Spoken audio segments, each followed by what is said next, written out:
So where we left off earlier was with the weaknesses of the League of Nations. Now let's look at the second reason outside of Hitler's control for the outbreak of World War II in Europe, which is the policy of appeasement. Now this is really important, and it's vital that you really understand how appeasement works. What is appeasement and how does it work?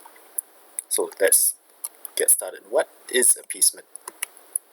To cut a long story short, in the context we're looking at now, it is Britain and France giving in to Germany's demands. Now earlier on when we talked about the weaknesses of League of Nations, you learned a bit about how the League of Nations was giving in to Italy's demands, or basically gave Italy what it was willing to give Italy what it wanted, just so Italy would stop fighting. Now similarly, but in a larger scale, Britain and France, so not the League of Nations itself, but Britain and France, which were members of the League of Nations, they were willing to give in to Germany's demands. Why? You can see the question mark there. Three main reasons. Firstly, to satisfy Hitler, because Hitler was a very angry man, and because he was so angry, he was very aggressive. They wanted to stop further German aggression, and this aggression, as it got worse and worse, became as he became more and more aggressive, it led to the possibility of war. So in the end, they appeased Hitler in order to prevent war with Germany from breaking out. Alright, so this is the policy of appeasement, what it is. It's really vital that you understand this, okay? Britain and France giving in to Germany's demands. Now, why did Britain and France want to do this? That's the reasons here. 7 reasons to look at, okay? Don't be shocked, don't be surprised. We'll look at them one by one, and they're quite easy to understand, really, if you think about it. Put yourself in their shoes. For a start, World War I memories. You would recall that from Chapter 1, in World War I, both Britain and especially France were devastated. In other words, they really suffered badly. Now, if you've gone through such a major war like that, certainly you would not want to get into another one, right? And so this is why they wanted to take actions, and they're willing to take really rather extreme actions in giving in to Germany, even though they may not have liked Germany a lot. They were willing to give in to Germany just so that Germany would not trouble them such that another war would break out, simply because they were still really devastated. They were still recovering. They still were hurt badly from the previous World War, which, even though it had ended like in 1918, this was the 1930s, but still they had bad memories of World War I, and they didn't want to have another one so soon. Okay, so that's the first reason. Secondly, there were economic problems faced by Britain and France. Both their economies were, like we already said already, devastated by World War I, and later on by the Great Depression as well. Okay, Great Depression, if you recall, started in late 1929. It started off in the US, through the Wall Street crash in October 1929, but it soon spread to many other countries, including Germany, including Britain and France. So this was a period of major economic trouble, major economic turmoil, and this made even the economies even worse. Yes, and so they were worried that if they were not to appease Germany and another war were to break out, their efforts at economic rebuilding after World War I, and then after Great Depression, they had to continue to try and rebuild their economies. They did not want it to be destroyed again, because after World War I, they had tried to rebuild their economies.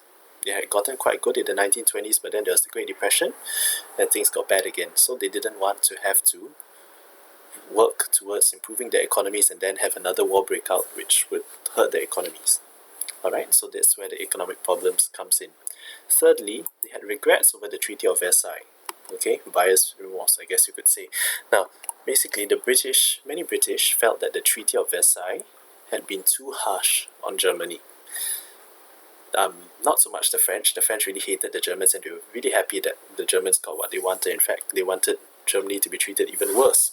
But where the British were concerned, a lot of them felt that yes, perhaps we had been a bit too harsh towards Germany during the Treaty of Versailles. Alright, and as a result, since they felt bad, they regarded Germany's aggressive actions in breaking the Treaty of Versailles as justified, right? Because they saw that, okay, fine, Germany is just taking back what rightfully belonged to them, and which the Treaty of Versailles had unfairly taken away. Right? So since they felt, well, it's Germany's to begin with, they didn't feel really bad about appeasing Hitler by letting Hitler have what he wanted, because they felt it belonged to Germany anyway, since they had unfairly taken it away. Okay, so that's the regrets of Treaty of Versailles. Next, time needed to rearm. Basically, at this point in time, okay, surprise, surprise, even though Germany initially was really very weak, Hitler had managed to rearm to the extent that Britain and France now felt they were just not strong enough to stop Hitler's forces. Okay, this was by the mid-1930s. Hitler had started to rearm secretly, and eventually he had shocked Britain and France by the scale, how big his military had grown.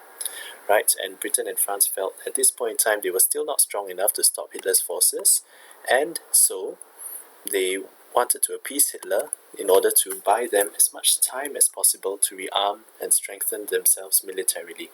In other words, give them time to build up their military by giving in to Hitler first, and eventually when they are strong enough, yes, then they can talk about maybe, yes, it's time to stop Hitler by using aggression. Okay? American support lacking. If you recall, after World War I, the US adopted a policy of isolationism, which means that they refused or did not want to get involved in other countries' affairs. In other words, they didn't want to be, to put it in the Singlish way, they didn't want to be capo anymore, right? They just wanted to mind their own business. Okay? This meant that if Britain and France were ever to fight against Germany, they knew that the Americans would not be there to help them, which meant that Britain and France would not be as strong as they otherwise would be if Americans had been there, right? So this made them less willing to try and stop Germany, since was less willing to try and use force to stop Germany because they knew America would not help them. Alright? League of Nations, in the previous section over here, we already learned about how the League of Nations had failed. Alright? It was weak, right? They knew that it would be ineffective in stopping German aggression.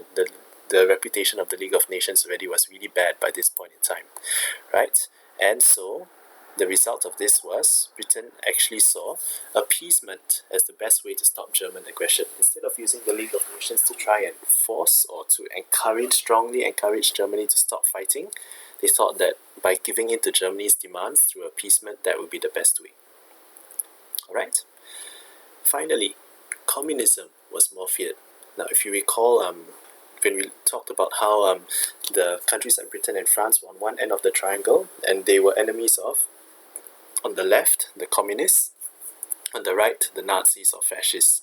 Okay, so basically, if you can envision it, the British and French, they feared the communists more than they feared the Nazis, even though they did not like both of them. Alright? They saw communists as a greater evil than the Nazis, and as a result, they believed that they could work with a strong Germany to prevent the further spread of communism. Since both the British and French, together with the Germans, hated communism, the British and French didn't want to make Germany angry by not giving in to Germany's demands, because if they did not give in to Germany's demands, Germany would not want to help them, work together with them to stop communism. So the flip side, therefore, was that by appeasing Hitler, they hoped to make Germany remain friendly with them, and so that Germany eventually would return the favor by helping them to stop communism from spreading any further. Alright? So in summary, this is a quick summary of the reasons for the policy of appeasement. You may be asked a question on these reasons alone, okay? But it's more likely, or maybe it is as likely, that you'll be asked about how did appeasement contribute to the war itself, and that's where the examples come in. Three main examples, or rather two main examples and one collection of a few other a bit more minor examples. Firstly, we have the Anglo-German naval agreement. Naval agreement of the navies between the Anglo side, means British, and Germans, the Germans, okay? Now, alright, let's look at this. Basically, under this, Britain allowed Germany to have a larger navy than what was agreed upon under the Treaty of Versailles. Alright, under the Treaty of Versailles, Germany was only allowed a very small navy, basically with only 15,000 troops. Alright, so now Britain, they went against the Treaty of Versailles, and allowed Germany to have a bigger size navy. Yes, the size of the German navy was still limited, alright, and under this agreement, of course, it would still be significantly smaller than the British Navy, but the fact is that it still was allowed to be bigger than what the Treaty of Versailles had determined for Germany. Now, why was this done? Why was Britain so generous? Okay, they basically wanted to make the situation in Europe more stable, okay, by reducing German anger at the Treaty of Versailles, because Germany was really angry. By this time, Hitler was already in charge, and he was really an angry person, as we've already said before. They wanted to calm the situation down and prevent Hitler from potentially becoming, making too much noise and potentially even becoming aggressive, right? To calm him down, this is why they did this. Okay? What's the result of this though? As you can see, it's a cross because it did send the signal to Germany, okay, and to the world in general that Britain was encouraging Germany to violate the Treaty of Versailles, to go against the Treaty of Versailles. In other words, Britain was telling Germany, hey, you know that Treaty of Versailles which we punish you so badly? Well, forget about it, right? You can do whatever you want to break it, right? This was the signal which Britain was sending. So of course, you can imagine Hitler in response, he would be encouraged to be more aggressive and to continue to try and break the terms of the Treaty of Versailles, which he and a lot of the German people so hated. Okay? Now, second example, British and French inaction, lack of action in response to Hitler's subsequent acts of aggression. So after this, Hitler became bolder and more confident. What did he do after this? He did a couple of things, actually 3 things you can see here. Firstly, he remilitarized the Rhineland, which we learned was, you see the red light there means it was stopped. At first, it was not allowed under the Treaty of Versailles. Why did he do that? Okay, basically because, or rather, sorry, not why did he do that. You'll learn why did he do that later on when you look at Hitler's actions. Why did Britain and France not do anything in response to this? Because they had sympathy for Germany after the Treaty of Versailles, like what I said earlier. Okay, they felt that this was just Hitler taking back control of his own backyard. In other words, Hitler was just taking back what was his. Therefore, there was no reason for Britain and France to try and stop Hitler. Okay, they felt sympathy for him. Imagine that. Okay, so this was Britain. The French still hated Hitler, but they were unwilling to stop Hitler, stop Germany, without British support. So Britain said, no, we will not stop Germany from remilitarizing the Rhineland, which of course would threaten France, because France was the country which shared the border with Germany in the Rhineland, right? And France was unwilling to stop Germany without British support, so the result of this was appeasement.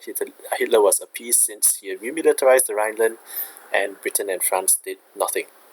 Okay? Now, by this stage, Hitler had built up his military, but he wanted to test it out. Okay, and so how did he do so? He got involved in the Spanish Civil War in 1937. He basically provided military support to the anti-communist side. Now, during the Spanish Civil War, there was the anti-communist versus the so-called the pro-communist side, okay, in Spain, and Hitler provided military support to the anti-communist side. Remember, the Nazis hated the communists. Why did the Allies not do anything in response to this? The Western powers, especially Britain, they did not want the pro-communist side to win the Civil War. And so if Hitler was willing to give support to the anti-communist side, which is the rivals of the pro-communist side, they were more than happy, even if it showed that Hitler was becoming aggressive again, right? And he was basically training his military for further action, getting his military more prepared for further action. Okay, they still, at this stage, they thought that they could still trust Hitler as an ally against communism, which is why they didn't do anything about it, right? They still thought that Hitler could cooperate with them later on. Okay, how sadly mistaken they were. But anyway, that was how they felt at that point in time. Okay, so that was the Spanish Civil War. The third event was Germany's Anschluss with Austria, okay, March 38. So you can see progressively Hitler is getting more and more aggressive, like what we'll learn about more later in the other side. Again, this was not allowed under the Treaty of Versailles because the treaty did not want Germany to become stronger. Right? But why was it, even though it was not allowed, that Britain and France allowed it? The reason was reasons were Chamberlain who was the British Prime Minister. He was not willing to go to war to defend the Treaty of Versailles, because remember again, he was more interested in keeping Britain safe, alright, and he still trusted that Hitler would not be so aggressive. Alright, in fact, Hitler himself promised, right? Of course, they had to believe Hitler. Hitler promised that he would not take any more aggressive actions after this. Hitler already had taken plenty of aggressive actions, and now Hitler said, okay, after I take over Austria, that's it. That's the last one. Okay? Well, we all know what the result of that was. But anyway, at this stage, so Hitler promised, and okay, Chamberlain was like, alright, we won't do anything because Hitler will stop here. Now, of course, he didn't stop here.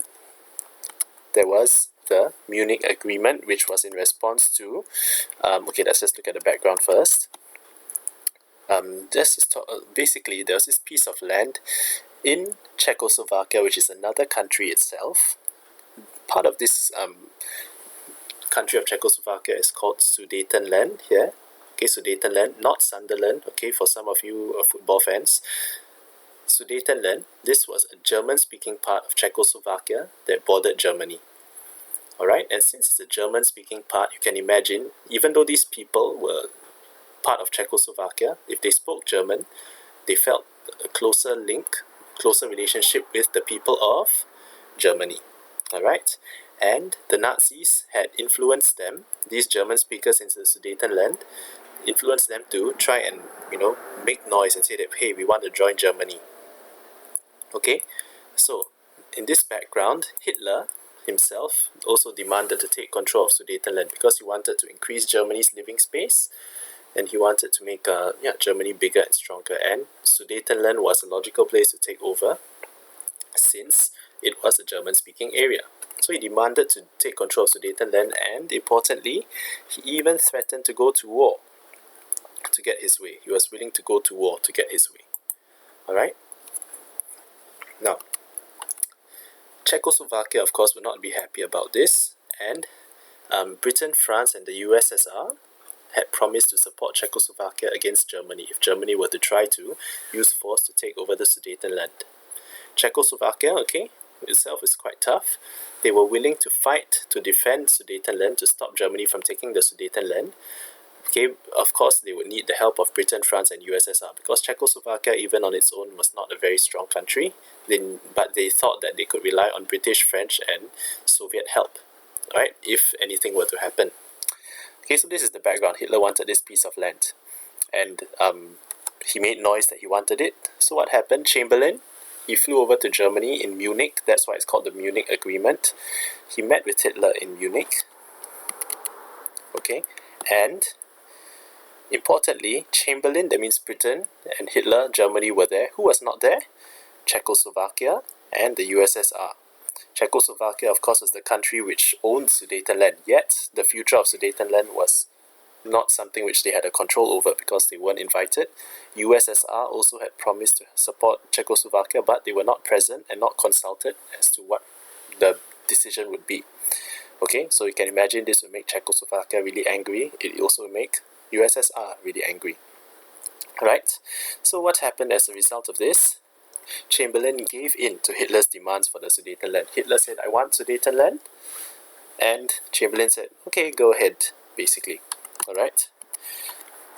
This meant that Germany took control of Sudetenland without having to fight. Okay, this is important because by this stage Hitler had gotten so many things without having to fight, and now he got yet another thing, Sudetenland. Right? Now, again, so this is the main thing about appeasement, right? Britain and France gave this piece of land, Sudetenland, to Germany. The country which owned Sudetenland, Czechoslovakia, didn't have a chance to say no because, well, they couldn't do anything about it really. If Britain said, we'll give it to you, well, too bad. Alright, Czechoslovakia protested, of course, but they knew that if they were to fight Germany alone, they would have to fight Germany alone because Britain and France would not help them, because Britain and France were more happy to appease Hitler. So, okay, Czechoslovakia, they protested, they couldn't do anything because they knew that if they fought Germany, they would lose. Okay, so Hitler got Sudetenland just like that. Again, he promised that he would make no more aggressive demands. the British actually believed that. Okay, British thought that war with Germany had been avoided. Okay, and they were very happy. They were saying how, okay, peace had been achieved. We have achieved peace for a time, and they were really happy about it. And they sincerely really thought that that would be the end to Hitler's aggression, and they could all live happily ever after. Alright, now with the benefit of hindsight, we know that's a really big mistake, but at that point in time, well, it made sense to them. And remember, they really did not want war due to the reasons we learned earlier on about why they were for appeasement. Okay? Now, what's the result of this? Okay, even though they thought peace had been achieved, it made Hitler see that the British, and the French as well, appeared to be weak and unwilling to stand up to Hitler. They kept on giving Hitler what he wanted, right? So Hitler thought, oh, they're pushovers, right? I can go even further. So you see the arrow there and the cross. Bad move, because this gave Hitler even more confidence to continue his acts of aggression, which resulted, and this meant that he had managed to achieve his demands peacefully. Right, so again, through all these acts of appeasement, culminating, that means, eventuating in this policy of appeasement in the Munich Agreement, Hitler, he just basically made a lot of noise. He said, I want this, and Britain and France basically gave in to what he wanted, right? And so if you're Hitler, imagine, you'll be more confident to get even more, right? Because if he can get so much, even get control of another part of another country without having to fight, okay, imagine he was willing to go further, because he was more than happy to fight, and so far he had gotten so much without fighting, right? So he had managed to achieve his demands peacefully. He, instead of being satisfied and not make any more aggressive demands, he just became more and more aggressive. Alright, so this is the summary of the policy of appeasement. Okay, wonderful.